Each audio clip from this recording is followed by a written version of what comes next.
자, 오늘도 이 자리에 오신 여러분들 주님의 이름으로 진심으로 환영합니다.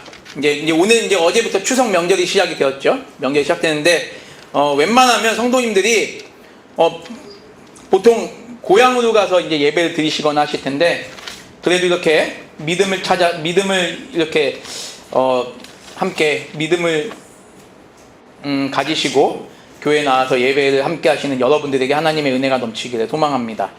명절 잘 보내시고, 또 아무튼 건강하게 또한 즐거운 명절 가운데서도 하나님과 동행할 수 있는 여러분 되시기를 소망합니다. 오늘 말씀의 제목은 루터의 갈급한 고민 가운데서의 은혜의 체험입니다. 루터의 갈급한 고민 가운데서 은혜의 체험. 자, 여러분, 제가 저번 주에 숙제를 한번 내드렸죠? 제가 무슨 숙제를 제가 내드렸죠? 제가 여러분에게 무슨 숙제 내드렸죠? 시편 22편을 보고 여러분들이 묵상을 충분히 하시고 어떤 묵상의 내용을 가지고 오셨는지 한번 그런 숙제를 내드렸죠. 혹시 숙제를 안 해오신 분만 손 들어보세요. 안 해오신 분만. 네, 안 해오신 분. 자, 숙제를 해오신 분은 손 들어보세요. 숙제를. 예, 우리 권민정 성도님. 예. 우리 권민영 성도님께서 오늘 이 시편 22편 묵상한 내용을 좀 한번 읽어주셔도 되고요. 왜요? 제가 나왔는데 저만 정리한 건데. 그러면 그냥 핵심만 한 마디 얘기해 주세요. 그걸 묵상하면서 이제 했던. 네? 핵심이요?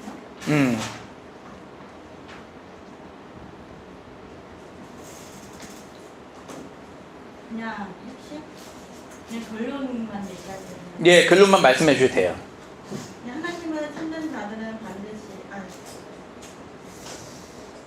우리가 고통 중에 하나님을 의지함으로써 하나님과 하나가 되어야 되고 경계하는 자 앞에서 나의 소원도 아빠 주신다는 것. 그리고 고난은 하나의 껍데기에 불과하고 그 속에 어마어마한 영광 축복이 있다는 것. 예. 감사합니다. 고난은 껍데기에 불과하다. 네. 지금 루터보다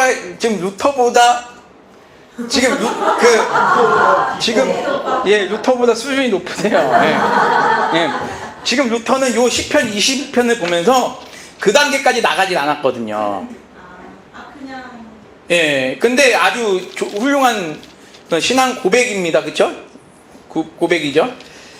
자, 그런데 제가 이제 말씀드리고 싶은 건 뭐냐면, 우리는 흔히 루터가 종교개혁을 일으키는 데 있어서 자기에게 큰 충격을 줬던 말씀이 로마서 1장 16절 17절 말씀으로 알고 있습니다. 근데 루터의 고백은 로마서 1장 16절의 고백이 충격인 건 맞아요. 근데 그 충격을 통해서 루터는 어디로 가냐면 오늘 우리가 했던 시편 22편으로 가는 거죠. 시편 22편이 루터에게 있어서 종교개혁을 가능하게 했던 원동력입니다. 그러면 시편 22편 중에서도 어떤 말씀이 루터의 가슴을 울렸을까요? 오늘 읽었던 말씀 중에 그 절이 있습니다. 시편 22편 1절부터 11절 가운데 루터가 충격을 받은 말씀이 하나 있어요. 그게 뭘까요, 여러분들? 1절? 예? 1절 맞습니다, 목사님. 1절 한번 읽어봅니다. 시작! 내 하나님이여, 내 하나님이여, 어찌 나를 버리셨나이까? 어찌 나를 멀리하여 돕지 아니하시오며 내 신음소리를 듣지 아니하시나이까? 자, 이 말씀이 어디 있는지 다시 한번 볼게요. 마태복음 27장으로 넘어갈게요. 마태복음 27장 45절부터 한번 읽어보겠습니다. 45절부터 46절까지. 자, 죄송합니다. 49절까지 읽어보겠습니다. 49절까지. 자, 한번 같이 읽어보겠습니다. 시작! 제6시로부터 온 땅에 어둠이 임하여 제9시까지 계속되더니 제9시쯤에 예수께서 크게 소리질러 이르시되 엘리 엘리 라마 사박다니 하시니 이는 곧 나의 하나님 나의 하나님 어찌하여 나를 버리셨나이까 하는 뜻이라.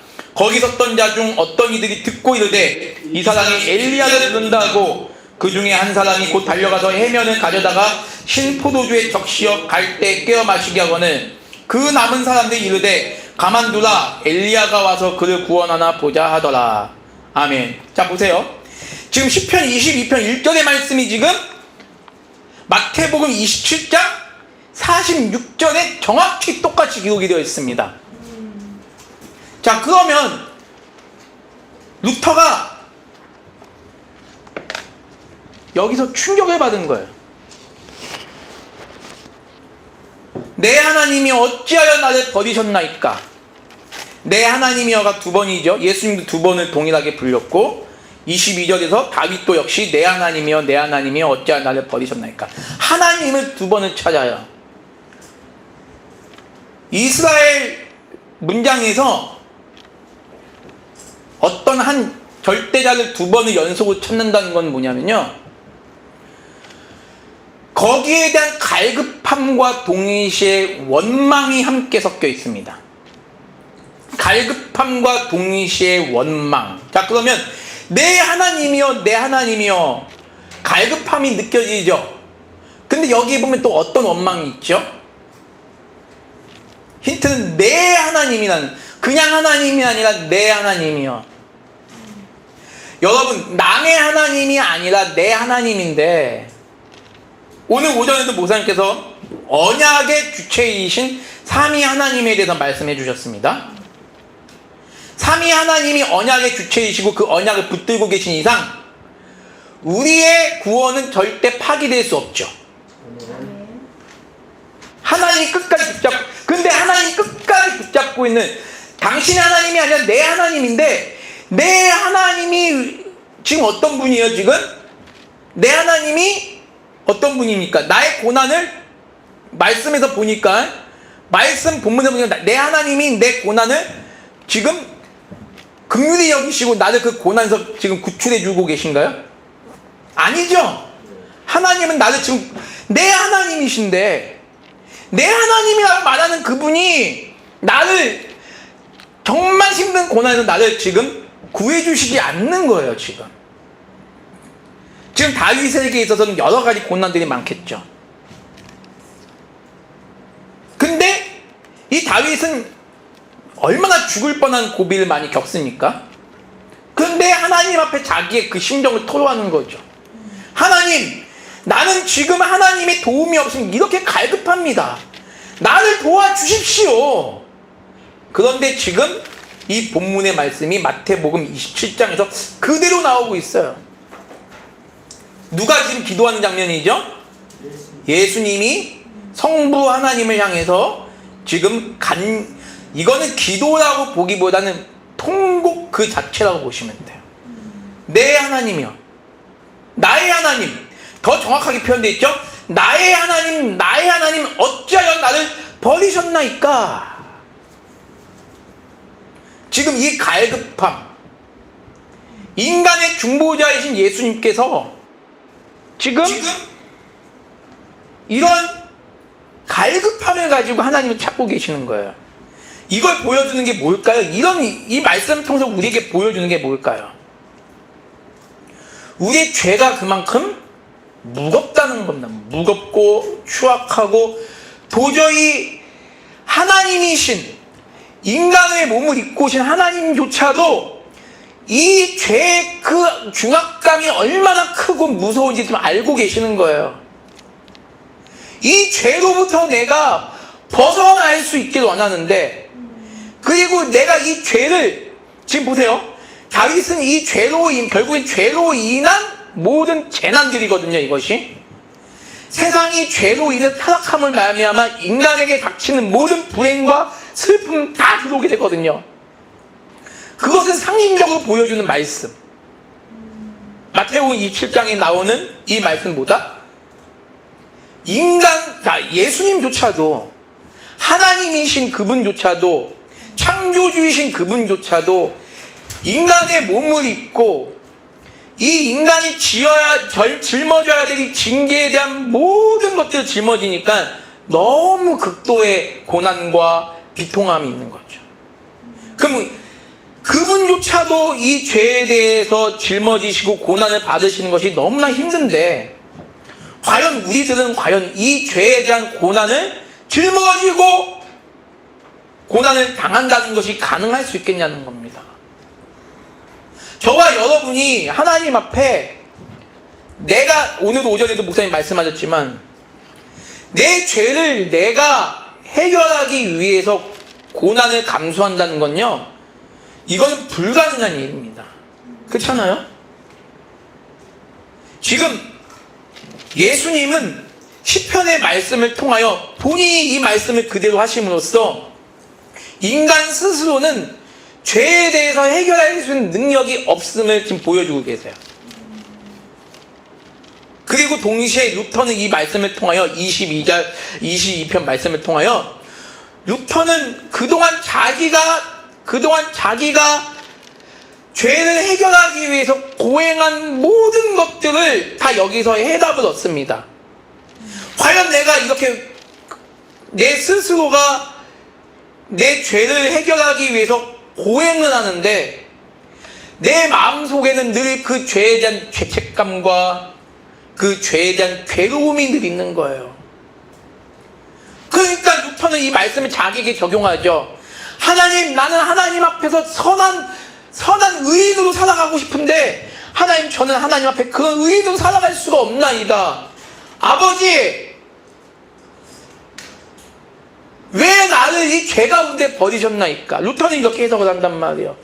이렇게 해석을 하면서 본인이 충격을 받던 로마서 1장의 그 16절 17절 말씀을 통하여 시편 22편 말씀과 합하여 루터가 얻은 결론은 뭐냐면 내 힘으로 내가 하나님께 나아갈 수 있는 것은 가능하지가 않구나는 사실을 깨닫게 되는 거죠.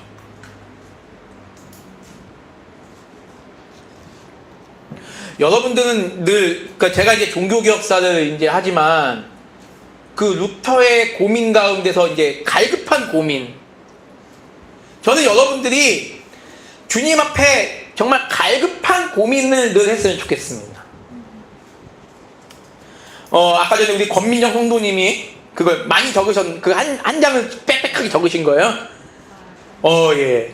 그러면, 그만한 고민이 있으신 거잖아요.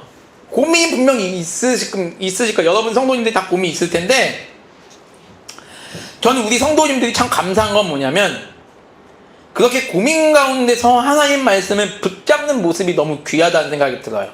루터가 그렇습니다. 제가 저번 주에도 말씀드렸지만, 루터가 종교개혁을 일으킨 게 단 한순간의 일이 아니거든요. 물론, 루터가 종교개혁을 일으키기 전까지는, 우리가 그 중세 때 그 죽음을 무릅쓰고, 로마 교황청에 항거했던 후스나 왈도파나, 위클리프나, 이런 분들에 대해서 우리는 알아요. 루터도 고백합니다. 그분들이 있었기 때문에 특별히 루터는 후스를 굉장히 존경했어요. 후스와 같은 인물이 있었기에 내가 그 뒤를 밟아서 죽음을 가고 이 일을 감당할 수 있었다라고 고백을 해요. 그런데 그러면서 동시에 루터에게는 결정적인 힘이 된 건 뭐냐면 믿음입니다. 믿음. 과연 믿음이 뭐냐는 건 믿음이 지금 시편 22장을 통해서 루터가 결론 내는 건 뭐냐면 이 말씀을 그대로 인간의 삶에 적용하면요, 인간은 늘 하나님께 원망하고 괴로워할 수밖에 없어요. 왜? 죄를 해결해내기 위하여. 근데 루터가 깊이 묵상해 보니까 이 말씀은 곧 내가 행할 수 있는 말씀이다라는 게 아니라는 거죠. 마태복음 27장에 보세요. 예수님께서 지금 다윗은 예수님의 그 조상입니다. 그리고 그 다윗의 모든 시편은 다 예수님을 향해서 나가고 있어요. 인간의 모든 해결책은 예수밖에 없다는 사실을 보여주고 있어요. 이 말씀조차도 지금. 근데 루터는 아무튼 간에 늘 하나님께 부르짖기 시작합니다. 왜? 죄 해결을 원하기 때문에 루터는 늘 주님께 부르짖어요.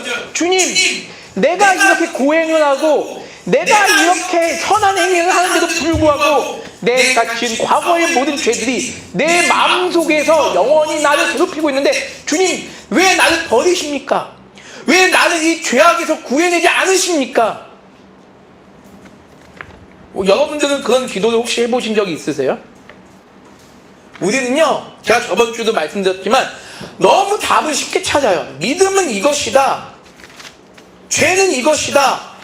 하나님은 이것이다. 아까 전에 우리 이은정 이사님이 점심을 드시는데 이런 얘기를 하시더라고요. 하나님은 존재로 설명할 수가 없다. 제가 그 말 듣고 되게 놀랐어요. 야, 그 말씀은 신학교에서도 쉽게 하는 얘기가 아닌데 하나님은 존재로 설명할 수 있는 것이 아니지 않느냐. 그럼 여러분, 하나님이 존재입니까? 존재가 아닙니까? 하나님 존재하시잖아요. 그것 때문에 하나님 믿지 않습니까? 근데 하나님은 또 존재로 설명이 안 돼요. 뭐라는 거예요? 여러분이 믿고 계신 하나님이 누구세요? 믿고 계신 하나님이. 루터는 이런 질문을 스스로에게 던집니다. 던지고 인간이 태어나서 죽을 때까지 인간은 죄와 함께 살 수밖에 없는데 그럼 죄는 뭐냐는 거예요. 죄는 너무 잘 알아요. 하나님 말씀을 떠나는 게 죄잖아요. 하나님이 싫어하시는 거라는 게 죄잖아요. 율법을 거스르는 게 죄 아닙니까? 근데 그렇게만 설명한다면 우리는 너무 잘 알죠. 그래, 그런데 우리 죄를 지면 안 돼. 죄는 나쁜 거야. 죄는 하나님, 특히 성도들은 죄를 지면 안 돼. 그런데 성도들이 죄를 지어요. 저도 한 주간 동안 이 말씀을 묵상하면서 왜 죄를 지을 수밖에 없나는 겁니다. 이 죄가 나쁘고 무서운 건 이 죄가 우리를 영원히 지옥으로 보낼 수밖에 없는 것인 줄 알면서도 왜 우리는 죄를 짓냐는 거예요. 그 여러분 입술에서 무슨 고백이 나와야 돼요? 그러면 이런 고백이 나와야 되지 않습니까? 하나님이 어찌 나를 버리시나이까? 제 말씀이 무슨 말인지 이해가 되시죠? 여러분은 죄를 짓고 싶어서 지으세요? 여기서 말하는 죄는 뭐 윤리적인 죄, 도덕적인 죄, 모든 죄를 다 포괄해서 여러분은 죄를 짓고 싶어서 짓냐는 거예요. 우리 박정민 선생님, 죄를 짓고 싶어서 지으시나요? 아니죠. 그럼 왜 지으시죠?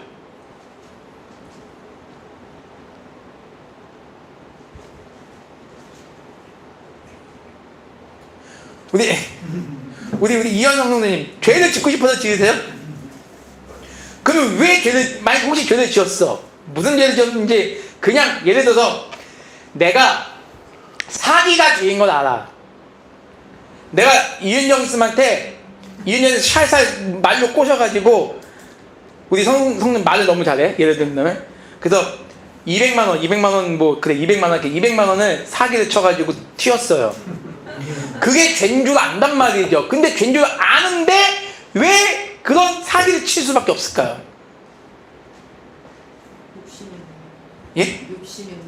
욕심에 눈이 멀어서. 그러면 또 여기서 또 질문이 나가죠. 욕심에 눈이 머는 게 죄인 걸 아는데 왜 욕심에 눈이 멀까요? 죄의 DNA. 네? 죄의 DNA. 죄의 DNA가 있어서. 죄의 DNA가 있으면 그걸 억제하게끔 하나님께 기도해야 되는데 사람들이 또 그건 기도하지 않아. 예를 들면. 그래서 제가 이런 말씀 드리면 정말 죄송한 얘기지만 제가 왜 사기를 제가 예를 들었냐면 한 교회 내에 사기를 치는 성도님들이 되게 많아요. 저도 당해봤고. 믿음 좋은 모 권사님이 사기를 쳐가지고 그분 때문에 제가 있던 교회가 한 7, 80명 나가버린 아픈 사건이 있었어요. 그분이 연락도 안 받아. 성도님한테 사기라고 하긴 그렇고 아무튼 한 7천만 원 이상을 빌리고 가버린 거예요. 저도 당하고 우리 부목사님도 당하고. 네, 다 당했어요. 근데 믿음이 좋다고 어떻게 판단해요? 지금 믿음까지 가면 너무 높게 가는 거예요.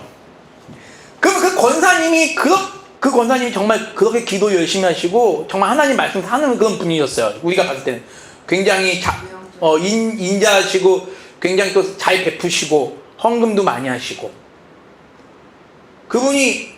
저는 그분이 악의를 가지고 그랬다고 보진 않아요. 그분이 갑자기 삶이 어려워져서 삶이 어려워진 건 모르겠어요. 그것까지 모르겠는데 그냥 평범한 그런 권사님이었어요. 나이가 60대 후반의 권사님이었는데 지금 70이 넘어졌는데 그러면 그분이 그게 죄인 줄 알면서 그걸 했냐는 거죠. 물론 죄인 줄 알고 그거를 죄로 여기는 마음으로 죄를 지는 사람도 있을 겁니다. 근데 저는 적어도 성도라면 그것에 대한 양심은 있다고 믿거든요. 그러면 그분이 양심이 없기 때문에 죄를 지은 거 아니거든요. 양심이 그걸 내가 그런 사기를 치면 내가 분명 하나님 앞에 죄인데라는 생각을 가지었을 텐데 본인이 그런 죄를 진 거란 말이죠. 이거에 대해서 여러분들은 뭐라고 설명할 수 있겠어요? 저는 더 궁금한 게 택자인데도 우리는 죄를 짓잖아요. 그럼요, 그럴 수 있죠. 그것에 대해서 성화가 된다라는 게 아까 목사님도 오히려 우리가 기도해서 너무 죄가 없어져 그럼 더 문제다라고 하는 거 말씀도 되게 그쵸. 교만해질 수 있겠구나 싶은 마음도 드는데 쉽게 근데 그 내 본질적인 죄가 사라지지 않잖아요. 그쵸. 그러니까 이런 고백이 나와. 지금 이 시편 22편의 말씀을 우리는 맞아요. 집사님 말씀들 맞는데 그냥 이 말씀을 그냥 문맥적으로 보면 다윗이 굉장히 우리도 다윗처럼 이렇게 기도하면 되겠구나. 근데 이 기도의 의도를 우리가 그냥 22편 말씀만 보면 간절히 기도하는 성도의 삶으로만 보일 수가 있어요. 근데 지금 이 시편 기자가 이 말씀을 통해 우리에게 주는 가르침이 있다는 거예요. 마치 기도는 내가 부르짖는 것처럼 하는 것처럼 보여도 이 기도가 목사님이 늘 강조하시는 거지만 우리의 힘으로 안 되는 걸 오히려 더 보여주는 거거든요. 보죠. 1절부터 11절까지 내용뿐만 아니라 이 22장 전체를 보면요.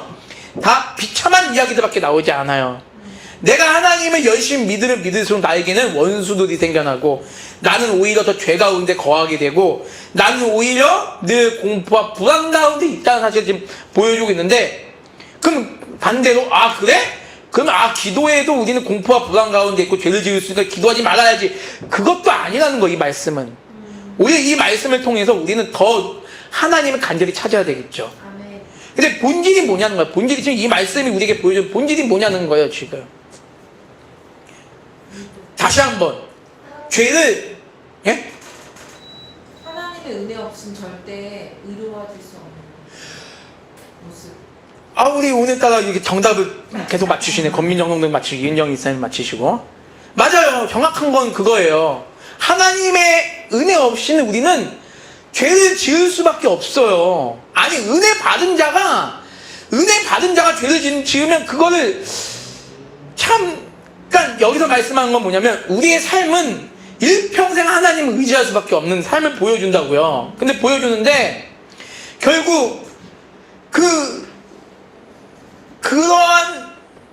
결국에는 우리의 삶은 우리의 노력으로는 절대 하나님을 찾아갈 수가 없고 죄를 지을 수가 없는 것. 죄를 지을 수밖에 없다. 그럴 때 우리는 누굴 찾아갈 수밖에 없다? 하나님을 찾아갈 수밖에 없다라는 걸 보여주는 거거든요. 그걸 두 글자로 루터가 믿음이라고 얘기를 하거든요. 여기서 믿음을 찾는 거예요, 루터가. 그래서 다른 말로 말하면 우리는 실망하지 않아야 돼요. 어떤 실망을 하면 안 되냐? 이은정 집사님이 우리 교회 사기를 친다 해도 그래 사람은 저럴 수 있구나. 김옥경 집사님이 사기를 친다 해도 그래 사람은 저럴 수 있구나. 이재신 목사님이 몸이 아프다 할지라도 역시 사람은 몸이 아플 수밖에 없구나. 이 죄라는 게 어떻게 우리가 이제 어떻게 바라봐야 될 거냐는 거죠. 죄는 결국 죄로 인해서 죽음이 들어왔고, 병이 들어왔고, 고난이 들어왔고, 아픔이 들어왔고, 시기 질투가 들어오고, 살인이 들어오고, 다 들어왔잖아요. 간음이 들어오고, 다 들어왔잖아요. 이 죄를 우리가 평생을 우리가 살아가는 동안에는 이 죄랑 우리는 끊을 수가 없는 거죠. 우리의 힘으로 끊을 수 없으면 결국에는 뭐죠? 믿음밖에 없는 거죠. 그래서 저는 그래도 아마 루터가 이런 말씀은 안 했지만, 만약에 루터가 이런 공식을 동의할까 싶어요. 저는 죄의 반대말은, 여러분 뭐라고 생각하죠? 죄의 반대말은? 우리가 흔히 생각할 때 죄의 반대말은 뭐라고 생각하십니까? 선이라고 생각하잖아요. 선. 근데 저는 오히려 루터의 고민을 생각하면서 죄의 반대말은 믿음이다라고 저는 결론을 내렸어요. 죄의 반대말은 믿음이다. 그러면 믿음을 갖게 되는 자는 죄를 짓지 않느냐? 아니죠. 늘 우리는 죄를 질 수밖에 없어요. 성도라는 존재는 늘 거룩을 향해서 나아가잖아요. 루터가 나중에 이런 말을 합니다. 루터가 어떤 말을 하냐면, 우리는 어떤 존재다? 날마다 우리는 고침받아 가는 의인이다라는 얘기를 해요. 날마다 우리는 고침받아 가는 의인이다. 성화의 단계를 이야기하겠죠? 저는 여러분들이 충분히 지금 성화의 과정을 가면서도 넘어질 수 있는 존재라는 사실을 인정하시잖아요. 그쵸? 루터는 스스로가 그걸 깨달은 거예요. 야, 나는 여전히 하나님의 은혜 없이는 난 여전히 넘어질 수밖에 없고 쓰러질 수밖에 없는 그런 연약한 자구나 라는 것을 체험하게 되는 거죠. 그래서 루터가 결국에는 뭘 이야기하냐면, 성경을 통한 믿음, 하나님의 말씀인 성경을 통한 믿음이 없이는 우리는 절대 구원을 꿈꿀 수가 없는 존재이구나라는 사실을 깨닫게 되는 거죠. 그 말씀의 배경이 시편 22편이에요. 그래서 루터는 시편 22편을 가지면서 늘 실험을 했어요. 언제? 신부로 있을 때, 사제로 있는 동안 과연 내가 이 고해 성사를 하면서 내 마음은 늘 괴로워. 내 마음은 늘 괴롭고, 아무리 내가 나보다 직급이 높은 신부한테 내 죄를 고백한다 해도 내 죄가 사라지지 않아요. 모든 사람들이 다 내 죄를 아는 것 같아. 모든 사람들이 나를 속삭이면서 너는 저주의 자식, 너의 인생은 쓰레기야 라고 얘기하는 것처럼 들리는 거죠. 그때 루터의 그 마음은 얼마나 고민스러웠을까요? 얼마나 죽고 싶었을까요? 근데 루터가 믿음 안에서의 자유를 찾았을 때 참된 기쁨을 누리게 된다는 거죠. 그러면서 로마 천주교를 향해서 그들의 부패성을 공격하기 시작하죠. 저는 이번에 우리 교회에 이제 성도님들이 한 15분 모여있는 카톡방에서 제가 이제 말씀을 드렸지만, 루터의 크리스찬의 자유라는 책이 있습니다. 우리 교회 성도님이 총 5분이 구입을 이제 희망하셔서 그 책을 제가 이제 가져오려고 그래요. 교수님 통해서. 루터에게 있어서 핵심은 뭐냐면, 또 믿음과 또 뭐가 있냐면, 루터의 핵심은 뭐냐면 자유입니다.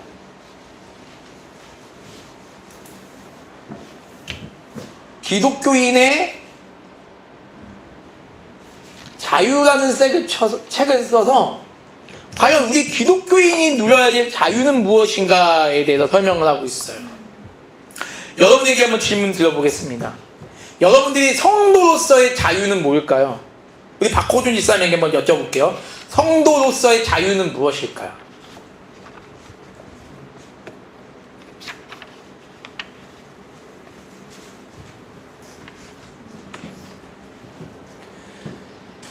성도로서의 자유, 우리 김옥경 집사님 혹시 성도로서의 자유, 하나님의 백성, 크리스찬으로서 자유가 과연 무엇일까? 믿음, 기도. 왜 기도가 자유라고 말씀하세요? 아주 또 깊은 이야기가 나오는데 왜 기도라고 보시죠?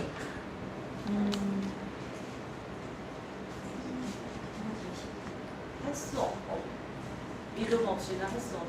믿음 없이는 할 수 없는 게 기도. 또 오늘 또 정답을 또 말씀해 주셨어요. 맞아요. 은혜 없이는 좀 더 정확하게 말씀드리면 기도는 우리가 은혜가 주어져야 가능하잖아요. 은혜 없이는 우리는 살 수 없는 존재예요. 루터는 그거를 강조합니다. 하나님의 자녀는요, 은혜 없이는 살 수가 없어요. 은혜 받은 자는 기도하게 돼 있다는 겁니다. 자, 보세요. 루터가 기도를 얼마큼 했을까요? 하루에. 루터가 이런 얘기까지 해요. 루터는 하루에 기본 4시간을 기도합니다. 그래서 루터가 이런 얘기를 해요. 바쁠수록 기도하라. 바쁠수록 내가 하루에 삶이 바쁠수록 더 기도하라. 루터는 하루에 4시간을 기도해요. 근데 보세요. 그게 믿음으로 이신칭이 아까 이신칭이 말씀하셨는데 믿음으로 이신칭이 대운 나서 4시간 얘기한 거거든요. 그럼 그 전에 루터는 하루에 12시간을 기도했어요. 그래야 너희 죄가 해결받는다는 거거든요. 근데 루터가 믿음으로 아까 말씀드렸던 그 은혜를 체험하지 못할 때 그 12시간은 지옥과 같은 시간이었다는 거예요. 근데 은혜를 체험하고 나서 내가 믿음으로 구원을 받는 사실을 깨닫고 나서 이 4시간은요, 루터의 표현은요, 너무나도 금쪽 같은 시간이고 너무나도 광같이 흘러가는 시간이라는 거죠. 그럼 우리 성도님들 하루에 4시간씩 기도하는 게 너무나 금쪽 같고 너무나 광같이 흘러가십니까? 저는 참 안타까운 게 뭐냐면 10분 기도하는 것도 너무 힘들어요. 그렇잖아요. 10분 기도하는 건 너무 힘들어요. 자, 우리 지금 또 10분 동안 우리 묵상을 기도하겠습니다. 하면 여러분 10분 동안 정말 충만히 기도가 가능하시냐는 거죠. 저도 그게 쉽지 않거든요. 근데 믿음을 체험하고 나서 루터가 그 전에는 이건 고행이에요, 고행. 이걸 하지 않으면 구원을 못 받는 이 12시간 너무나 지옥 같은 시간이에요. 아무리 내가 그건 이걸 고행이라고 마음가짐이 이걸 고행을 여기고 기도하면요, 결국 내 힘으로 내가 12시간 채워야 되겠다. 12시간 물도 먹지 말고 아무것도 먹지 말고 잡생각도 그만하고 무조건 기도해야 돼요.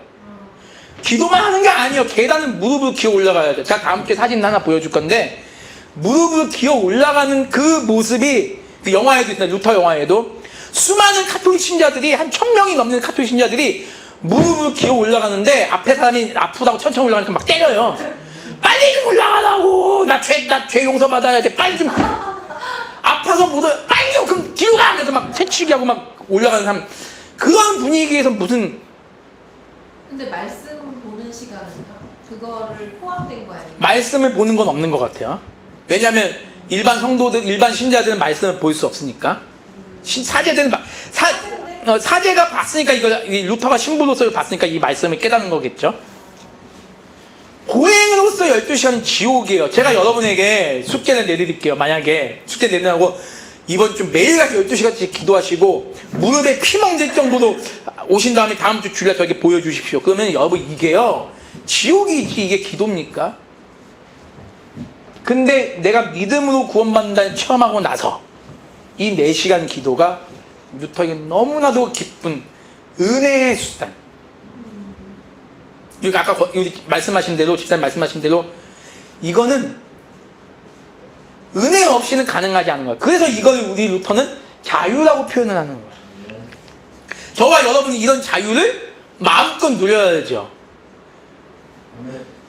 기도하라는 건 뭐예요? 자유를 누리라는 거예요, 여러분들에게. 하나님, 무슨 자유? 하나님을 향한 자유. 하나님을 향한 내 그 마음의 그 자유를 마음껏 누리라는 거예요. 비상의 날개를 확 피고 날아가려는 겁니다. 기도라는 거는. 그 여러분들이 기도하라는 걸 기도하기 싫은데 기도하라는 걸 할 때 난 기도하기 싫은데 그러면 그건 여러분이 스스로 여러분 자유를 포기하는 거예요. 기도는 뭐예요? 하나님 앞에 내 자유를 마음껏 보여드리는 거예요. 어떤 자유? 하나님 나에게 주신 자유. 야, 내가 너한테 자유를 줬어. 근데 왜 너 자유하지 않아? 자, 보세요. 생각해 보십시오, 여러분들. 기도하지 않는 게 오히려 자유가 아닌 거예요, 여러분들. 물론 기도한다고 다 뭐 내 소원이 이루어진 건 아니겠지만 한번 생각해 보세요. 그래도 기도함으로써 하나님께서 여러분에게 태초에 여러분으로 물론 하나님의 작정이라면 다 이루어지시겠죠. 여러분들 통해 기도하게 만드실 거니까. 근데 여러분이 그런 하나님의 그런 은혜와 섭리를 전혀 부인하고 난 기도 안 할 거야 라고 하는 사람은요, 얼마나 큰 불행한 사람입니까? 기도하는 사람이 진짜 자유한 사람이에요. 왜? 하나님께 맡기는 거잖아요. 하나님의 섭리에 내 인생을 맡기는 게 기도잖아요. 그게 자유이지 않습니까? 근데 하나님의 섭리고 뭐고 나발이고 내 힘으로 내가 아까 목사님 말씀하셨지만 내가 내 힘으로 막 기도 10시간 하려고 노력하고 금식하려고 노력하고 막 찬송가 뜨겁게 불려 노력하고 전도하려고 노력하고 그러면 내 마음속에 스트레스만 쌓이죠, 여러분들.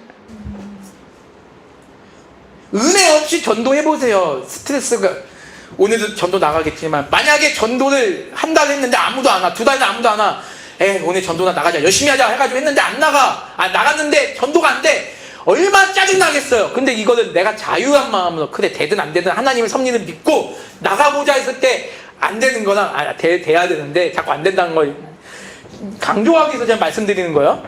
설령 전도가 안 되더라도 거기에 대해서 우리는 하나님 앞에서 우리는 불평할 수가 없다니까. 더 기쁘다니까요. 왜? 하나님이 나를 이렇게 자유하게 하나님의 사명을 감당할 수 있게끔 인도해 주기 때문에 우린 기쁜 거잖아요. 아멘.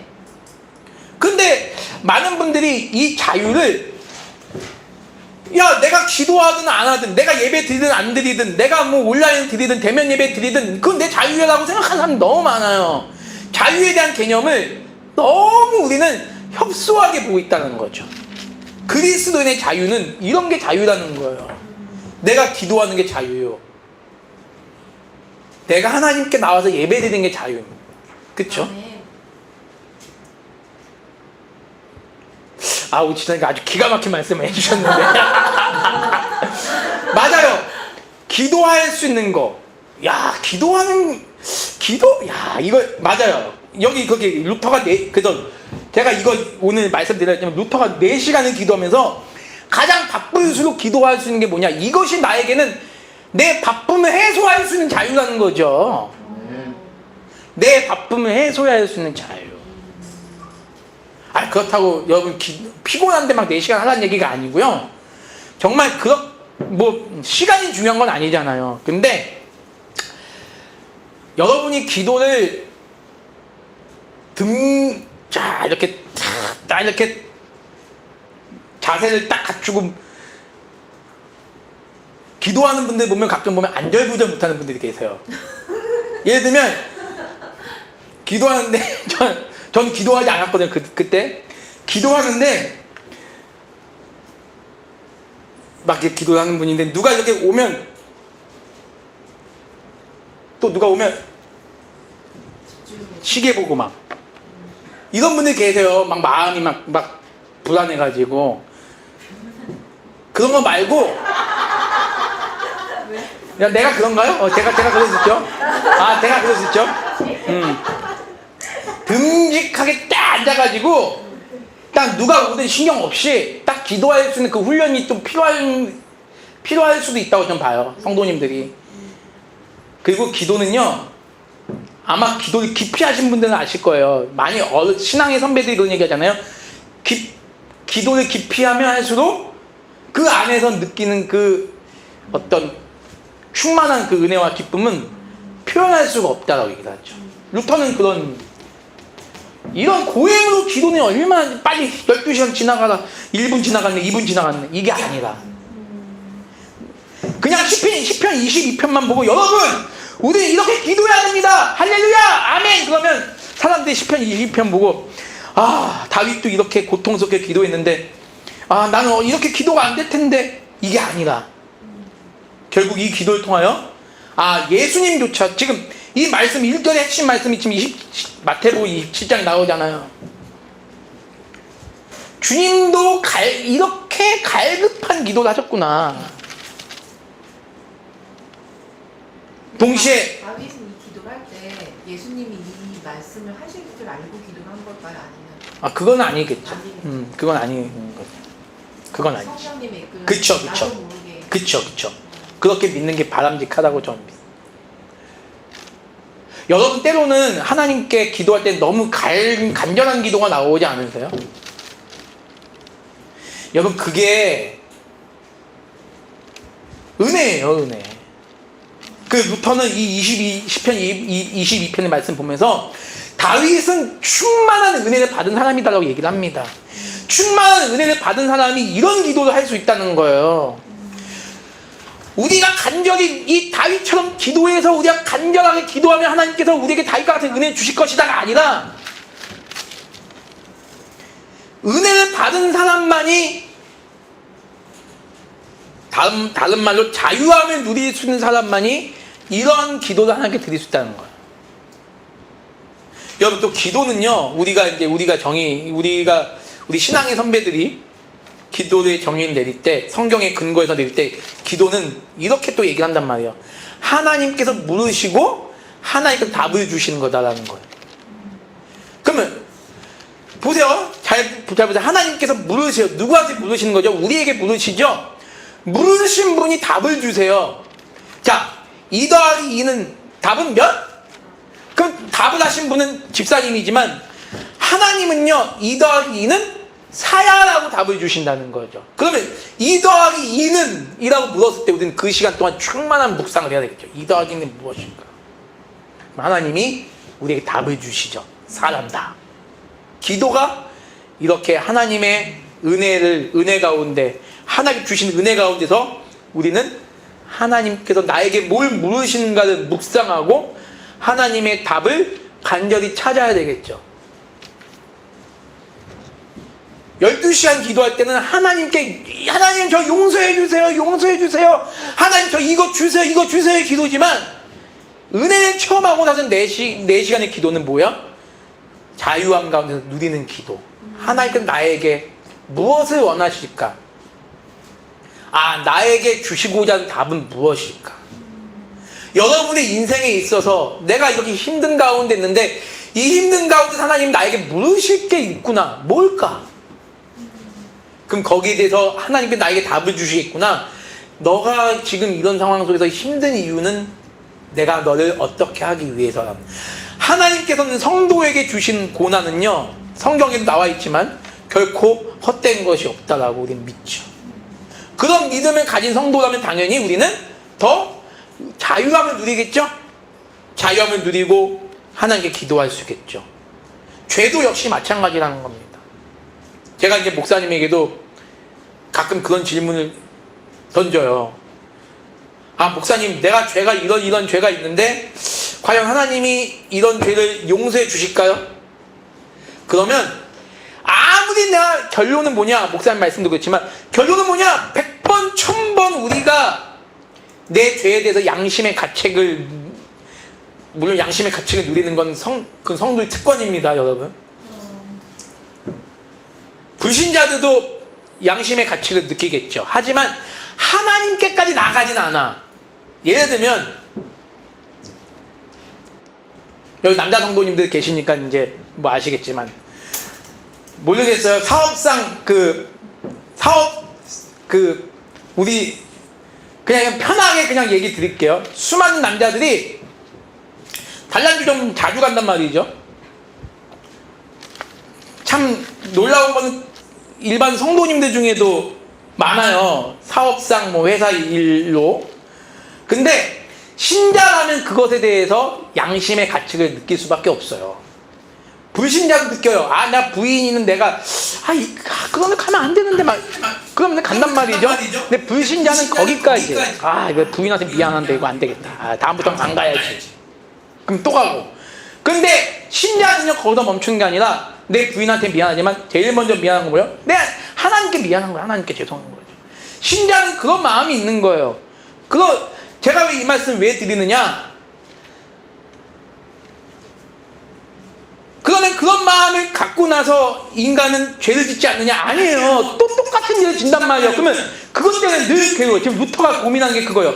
나는 내 죄 때문에 너무너무 지금 고민스럽고 너무너무 괴롭고 너무너무 죽고 싶은데,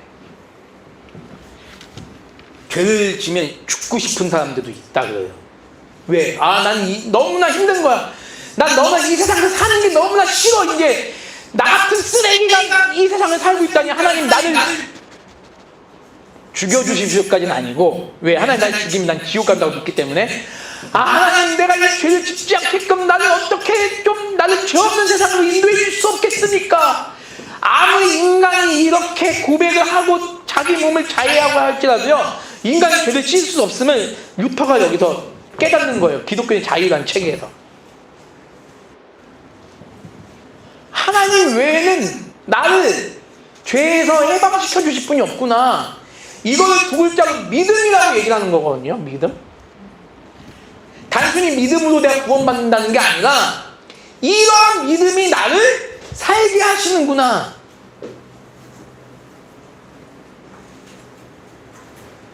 저와 여러분들은요, 넓은 길을 걷는 존재들이 아니라 좁은 길을 걷는 존재들이죠.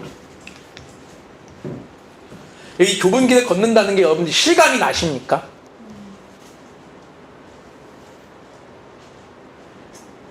어느 때 여러분들이 내가 좁은 길을 걷는다고 실감하세요?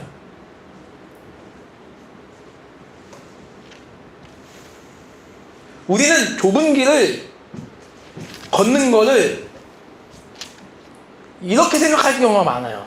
세상 사람들과는 달리 나는 정말 하나님 말씀만을 붙잡고 살아야지. 맞죠? 당연히 맞는 말씀이죠. 근데 하나님 말씀들 붙잡고 살아가는 게 쉽지 않잖아요. 신앙생활은 결코 쉬운 게 아니잖아요, 여러분들. 자, 나는 신앙생활 너무 쉬워. 밥 먹는 거 더 쉬워. 손 들어보자. 나는 신앙생활 밥 먹는 저는요 너무 힘들어요. 자, 목회자에서 이런 얘기 드리면 너무 여러분한테 모범이 안 되지만 힘들어요. 신앙생활이 힘드니까 더 하나님께 찾게 되는 날이 많아요. 내가 거룩한 건 아니고요. 신앙생활이 힘드니까 정말 미칠 때가 많아요. 여러분은 더 미치겠죠, 저보다. 목회자님, 저도 그런데 여러분들 얼마나 미칠 것 같아요?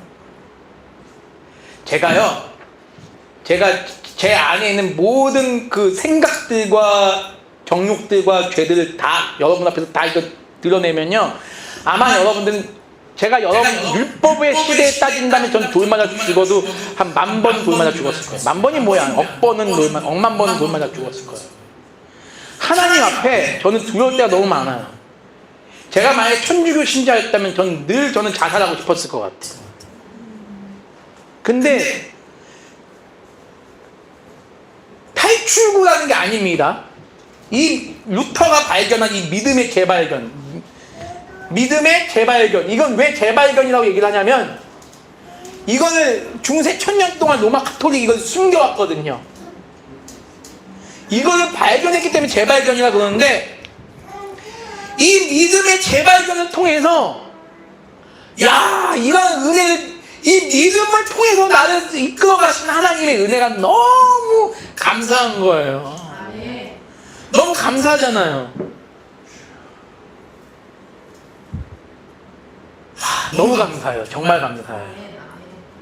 우리 여러분들 저는요 감탄이 될 때가 있거든요. 여러분들 감탄하시나요? 믿음을 통해서 나를 하나님께서 구원해 가시는구나.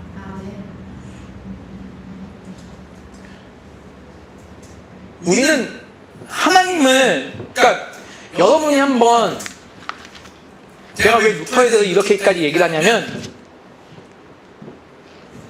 우리의 본질, 우리가 믿고 있는 기독교가 무엇인가 여러분이 깊이 한번 생각해 보자는 거죠. 하나님이 누구신가를 깊이 생각해 보자는 거죠. 단순히 예수 믿으면 구원받고 예수 안 믿으면 지옥 간다의 개념을 떠나서 과연 우리가 믿고 있는 하나님이 어떤 분이신가? 우리가 삼위일체 하나님을 제대로 믿는다면 그분의 속성, 그분의 성품, 그분이 우리에게 말씀하시는 게 무엇인가를 메타버스, 오전에도 말씀하셨다시피 메타버스의 이 시간 속에 살아가는 우리에게 과연 이 기독교는 과연 무엇인가? 신앙은 무엇인가? 하나님은 무엇인가? 과연 우리에게 순교의 삶은 어떤 삶인가? 를 여러분께서 많이 좀 묵상을 하셨으면 좋겠어요. 우리가 추구하는 이 바른 신앙, 왜 이 신앙을 우리가 추구해 나가야 될 것인가? 왜 루터는 카톨릭 안에서 신앙생활을 할 수 있었거든요. 굳이 종교개혁을 할 필요가 없었던 인물이에요. 근데 왜 죽을 각오를 하면서까지도 왜 이거를 밝혀내려고 했을까? 왜 믿음을 발견하게 됐을까? 한번 고민해, 여러분 스스로가 루터가 돼보세요. 해답은요, 여러분이 꾸준히 묵상하는 가운데서 나오는 것 같아요.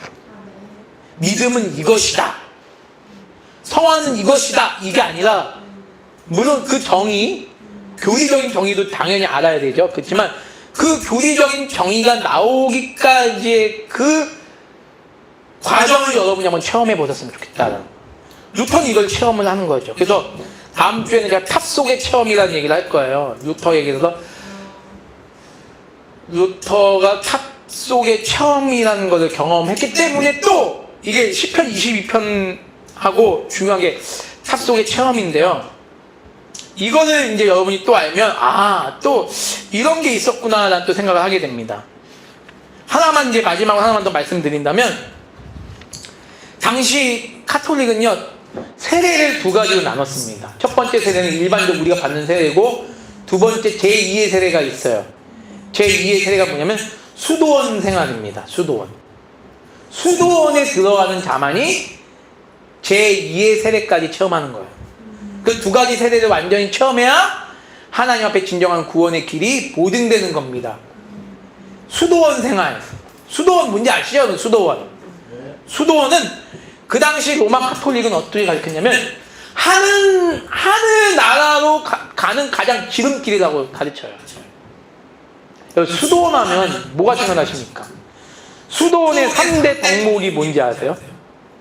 수도원의 3대 덕목? 네? 노동은 세 번째. 3대 덕목 맞아요. 노동은 세 번째. 고행 두 번째. 기도 말고? 금욕을 좀 다른 말로. 청빈. 예. 뭐 금욕이라고 할 수 있는데 아무튼 요 세 가지가 수도원의 3대 규칙입니다. 카톨릭에서 만든. 요 세 가지를 체험을 해야 우리는 천국으로 갈 수 있다고 얘기해요.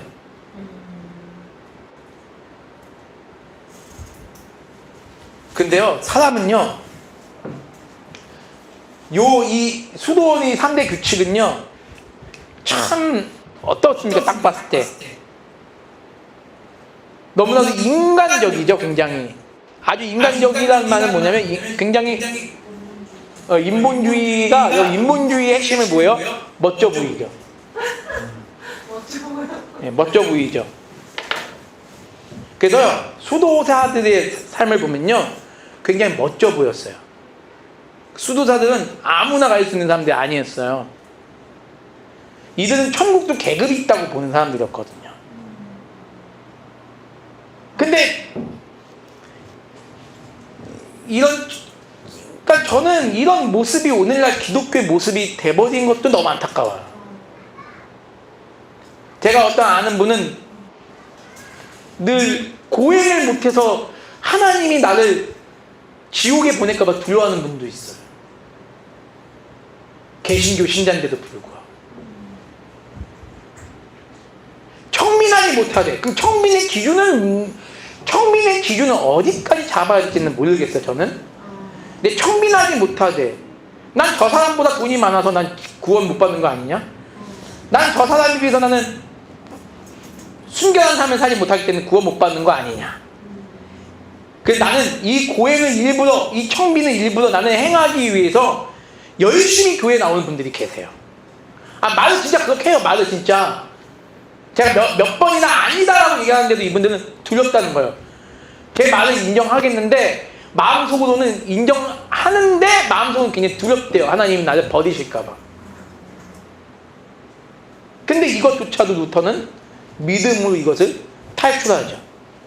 여기서 루터가 거의 13년을 수도원 생활하면서 루터의 결론은 뭔지 아세요? 늘 내 마음속에는 번뇌와 갈등과 죄성이 더 살아났지, 이걸 통해서 내가 하나님께 더 가까이 갈 수는 없었다라고 얘기를 합니다. 물론 해야죠. 다행히 하나님 앞에 우리가 때로는 성도님이 하나님께 간절히 기도하기 위해서 금식도 할 수 있다고 좀 봐요. 나쁜 건 아니죠. 근데 그것을 통해서 내가 하나님 앞에 거룩하게 될 것이다라고 몸부림치면 그 사람만큼 힘들고 고달픈 사람이 없어요. 저는 자기 힘으로 금식하러 갔다가 몰골이 많이 아닌 사람들을 여러 번 봤어요. 근데 기쁨으로 금식하고 오신 분들은요, 여러분들 같이 얼굴이 환하거든요. 근데 뭐 때문에 금식하고 와서 아, 기도 응답이 안 됐어 라고 말하는 분이 있어요. 그럼 그분들은 매일같이 힘들고 피곤해 보이더라고요. 불쌍해 보여요. 차라리 그런 분은 금식을 안 했으면 좋겠어. 그냥 밥 잘 먹고 다녔으면 좋겠어. 여러분, 은혜를, 하나님의 은혜를 너무 값싸게 여기지 않으셨으면 좋겠어요. 아멘. 어떤 분들은 죄 지었으니까 하나님께 회개 기도해야지 이래서 값싼 은혜 얘기하는데, 저는 다른 방면으로 얘기합니다. 은혜를 그럴 때에서 은혜를 더 구하셔야죠. 은혜를 구하셔야 되는데 은혜를 너무 소홀히 여겨서 내 힘으로 더 해야지라는 분이 너무 많아요. 죄송합니다. 그래서 여기서 제가 이런 얘기하면 그렇겠지만 청교도 중에 그런 사람들이 굉장히 많아요. 청교도 훌륭한 분들 많습니다.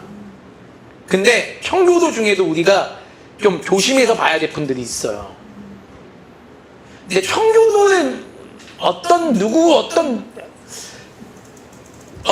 청교도를 따르는 분들이 꼭 이런 얘기를 해요. 저는 그게 너무 안타깝더라고요. 그래서 저는 우리 성도님들이 그 은혜를 많이 체험하셨으면 좋겠어요. 하나님께서 나에게 주신 은혜가 무엇인가? 그리고 과연 내가 지금 하나님을 믿는 게 과연 내 힘으로 믿는 건 아닌가? 한번 여러분께서 곰곰이 생각해 보셨으면 좋겠습니다. 다음 주 숙제는 이겁니다. 혹시 내가 내 힘으로 하나님을 믿는 건 아닌지. 다음 주는 다 해보세요, 다. 내가 내 힘으로 하나님 믿는 건 아닌가? 내가 정말 자유함이 있는가? 라는 거를 여러분께서 한번 좀 충분히 묵상하시고 좀 나누어 볼 수 있는 그런 시간이 되었으면 좋겠습니다. 아무튼 이런 루터는 이런 갈급한 고민 가운데서 시편 22편을 통한 말씀의 그 고민 가운데서 하나님의 은혜를 깨닫게 되었다. 그래서 이제 서서히 종교개혁의 불을 이제 지펴가기 시작했다는 사실을 우리가 알고, 우리에게 하나님께서 그런 은혜를 달라고 하나님의 은혜만을 간절히 구할 수 있는, 내 힘이 아닌 하나님의 은혜만을 간절히 구할 수 있는 우리 성도님 되게 달라고 같이 함께 기도하며 가겠습니다.